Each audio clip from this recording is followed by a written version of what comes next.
Ya, Presiden Joko Widodo memanggil sejumlah menteri ke Istana Presiden. Pemanggilan itu memunculkan isu reshuffle kabinet. Jumat pekan lalu, sejumlah menteri tampak dipanggil Presiden Joko Widodo ke istana. Mereka adalah Menteri Pemberdayaan Perempuan dan Anak Yohana Yembise, Menteri Koperasi dan UKM Anak Agung Gedeng Murah Puspayoga, Menteri Pekerjaan Umum dan Perumahan Rakyat Basuki Hadi Mulyono, hingga Menteri Pertanian Amran Sulaiman. Ketiga menteri tersebut mengaku dipanggil Presiden untuk melaporkan sejumlah kinerja mereka, meski enggan dikaitkan dengan evaluasi atau penilaian kinerja mereka. Tidak hanya perkembangan, beliau ikuti perkembangan saya bekerja, kelihatannya sudah jalan. Mengevaluasi? Saya pikir tidak evaluasi, hanya meminta saya untuk melibatkan masyarakat aja dalam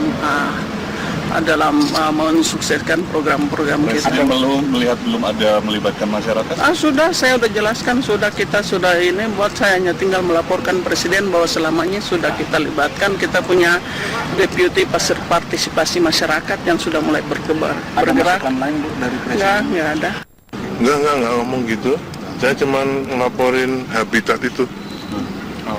Tidak ditanya soal Ada koleksian terkait atau apa gitu. Ujangan-ujangan Pak ya kata Presiden untuk jalannya kementerian itu.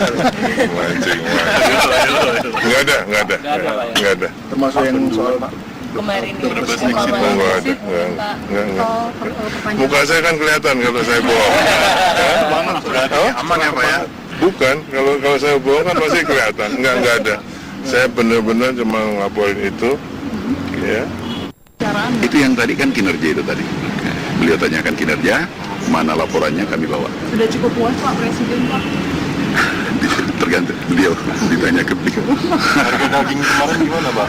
Sudah puas Pak? Pas kemarin Kita harus lanjutkan. Sementara itu, staf khusus bidang komunikasi Presiden, Johan Budi, tak menampik pemanggilan menteri sebagai bagian dari evaluasi kinerja.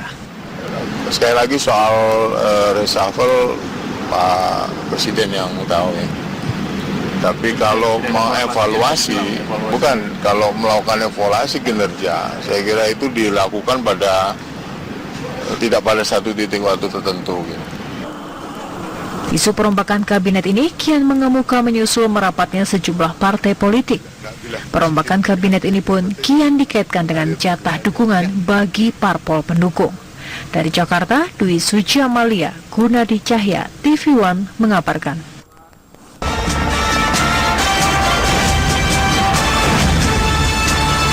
Tewas terjebak banjir di Pandeglang, Banten. Sementara lebih dari 2.000 jiwa menderita akibat tempat tinggal mereka terendam banjir di Serang, Banten.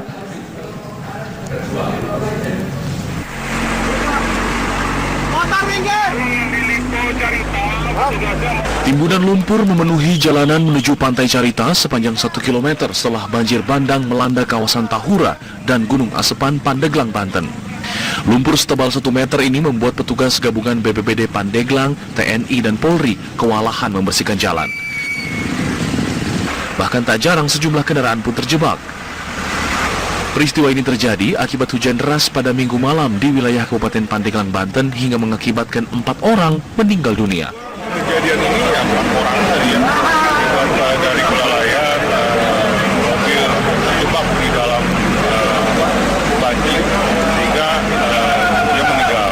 Itu satu keluarga. Mereka di dalam Masih mobil. keluarga besar, jadi dia belanja di Cilegon dan habis daftar dari kita tes.